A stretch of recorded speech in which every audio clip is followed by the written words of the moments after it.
جو فیملی ہوتی ہے نا یہ تسبیح کی طرح ہوتی ہے، اور ہم نے دیکھا ہے کہ یہ جو ہے نا تسبیح کے اوپر والا حصہ یہ ماں باپ ہوتے ہیں. جب یہ چلے جاتے ہیں نا تو اپنے بھائی بہنوں کو جس طرح تسبیح کے دانے بکھرتے ہیں نا اس طرح بکھرتے دیکھا ہے.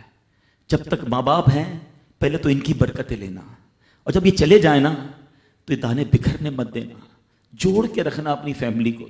یہ فیملی یہی تو پیار ہے زندگی میں.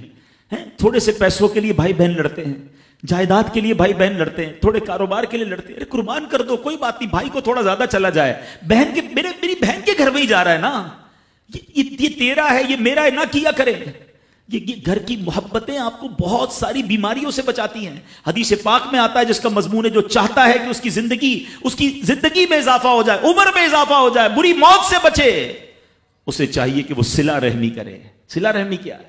اپنے رشتہ داروں کے ساتھ اچھا سلوک. اور رشتہ داروں میں the closest family member جو ہے وہ بھائی بہن ہیں، وہ ماں باپ ہیں، بیوی بچے ہیں. ارے ان کو چھوڑ کر دنیا سے محبتیں جتا رہے ہو؟ نہیں میرے پیارے اسلامی بھائیوں. تو اپنی بچیوں کے ساتھ اور اپنی بہنوں کے ساتھ بالخصوص اچھا سلوک کرنا. خوش نصیب ہے وہ بھائی جو بہنوں کا مان ہے، خوش نصیب ہے وہ جو والد جو اپنی بچیوں کے ساتھ اچھا برتاؤ کرتا ہے. بہنوں کی دعائیں بھائی کو بہت اوپر لے جاتی ہیں. خوش نصیب ہے وہ بھائی. اچھا ہمارے ایک اور نظام پتہ ہے کیا ہے کہ جب تک ماں باپ کے ساتھ رہ رہے ہیں تو چلے بھائی بہنوں میں پیار ہے. اب بھائی بہنوں میں شادی ہو گئی، سب کی شادیاں ہو گئیں اور ماں باپ چلے گئے، تو اب نارملی لوگ اپنی بہنوں کو اگنور کرتے ہیں. اب یار میں تو اپنی بیوی کو دیکھوں گا، اپنے بچوں کو دیکھوں گا، اپنی کمائی کو دیکھوں گا. نہیں، اب بھائی کا کام ہے کہ وہ والد کا کردار ادا کرے، بہنوں کو یہ احساس دلائے کہ تمہارے ماں باپ چلے گئے ہیں مگر تمہارے بھائی زندہ ہیں، ہر مشکل میں تمہارے بھائی تمہارے ساتھ کھڑے ہوں گے. کبھی بہنوں کو یہ ریئلائز مت کرانا کہ وہ اکیلی کہیں کسی پرابلم میں ہو تو وہ اکیلے میں سوچے کہ میرے ماں ہوتی تو میں ماں سے بات کر لیتی، باپ ہوتا تو میں باپ سے کہہ دیتی، بھائی کو کیا کہوں وہ تو سنتا ہی نہیں ہے. ہیں ایسے بھائی آج بھی کہ بہنیں انہیں اپنا دکھ بھی شیئر نہیں کرتی ہیں، بلکہ بھائیوں کو پڑی ہی نہیں ہے بہن کدھر گئی. یہ مت کرنا. اگر تم اپنے ماں باپ کی روح خوش کرنا چاہتے ہو نا تو بھائی بہن جڑ کے رہو، بھائی بہنوں میں پیار رکھو. یہ پیسہ سب کچھ نہیں ہے. ارے جو کچھ میرے پاس ہے اگر میرا بھائی بہنوں پہ خرچ ہو جائے تو اس سے اچھی کیا چیز ہے. یہ یاد رکھے جو سوشل میڈیا پہ ہزاروں فرینڈ بنائے بیٹھے نا کہ میرے 5,000 فرینڈ تو میرے 10,000 فرینڈ، کسی دن بستر پر پڑو گے نا اسپتال میں تو اس بستر کے کنارے تمہیں تمہارے بھائی بہن ہی نظر آئیں گے.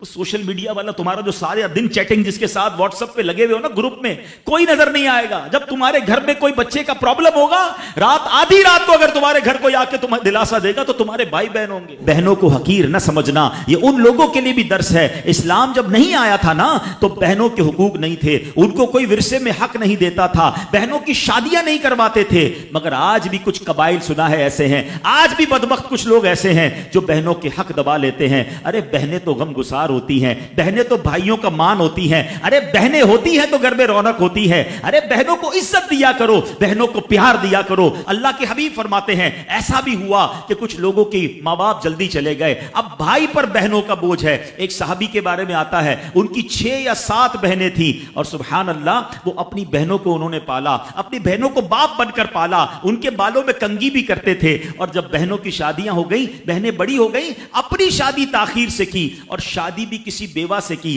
پوچھا گیا کہ کیوں بیوہ سے شادی کی؟ کہا میری بہنوں کو ایک ماں کی حاجت تھی، میں کوئی جوان لڑکی لے آتا تو بہنوں کا کیا ہوتا. اللہ اکبر، یہ صحابہ کا انداز. اور آج جو بہنوں کا حق دباتے ہیں، آج جو بہنوں کو ذلیل کرتے ہیں، نہ کرنا. ہمارا اسلام بہنوں سے